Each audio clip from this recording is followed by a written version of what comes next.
am a freelance writer and editor, but I'm also a community activist. I sit on 2 charitable boards here in San Francisco, and I run around talking a lot to lots of people, I guess. When I was a young activist, there was this thing that people were talking about called the transgender umbrella, which was really interesting because it was an attempt to make things less us and them. So it wasn't just sort of 2 buckets. It was this transgender umbrella. And I thought, well, that's a really great concept. And as someone who's done drag and has a couple drag characters that I can tell you about, apparently I'm inside of the transgender umbrella somewhere, which I didn't realize. I thought, oh, wow, that's cool. Like, I get extra cred. I'm inside the transgender umbrella. It made me think about language as a writer and a language person that, like, so many romance languages, everything is gendered, and it made me think about how pervasive the gender issue is, even when it's unconscious. And I guess for a lot of people, it's a bigger challenge. And again, I would problematize it to the listener or the person who's struggling with that and say, like, why is that a challenge? Like if someone tells you they're from New Jersey, they're from New Jersey. If you find out otherwise, might be a more interesting story, but like, you just say, this is so-and-so from New Jersey.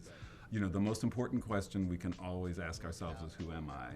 But we're social animals, and that's relational. I think one of the things that's interesting about a lot of issues of otherness is that, so in America, what you're supposed to be to run the world, right, is a white, male, rich Christian. And anytime you move away from those things, you lose privilege and power. Even if you're zigzagging through several other identities, that's really what you would like to be, and preferably a billionaire, right? So that would be awesome.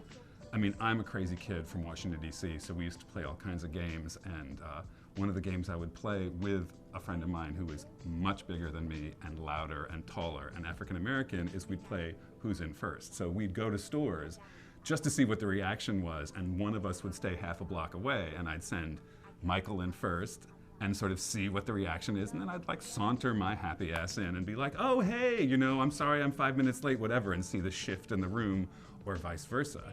And pretty invariably we could predict the results. They were often hilarious, we were being jerks, but it made a sort of interesting, valid point for people to sort of, say, okay, when you get the black guy in the room doing his thing, and then a white guy shows up who's clearly his friend, how does that shift things, and vice versa, So, I have done a lot of stuff, and, as an HIV/AIDS activist, let me tell you, if you think that this country has got it together on issues of people of color, I'm really happy to say that's not my experience at all.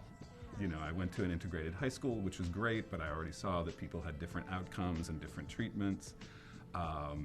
When I did HIV prevention in prison, you learn that justice is not colorblind. In fact, justice likes color a lot and seems to put away a lot of our, men and women of color, regardless of what the state population looks like. Tell people you really haven't completed the coming out process till you've talked about being gay in front of an audience inside of San Quentin.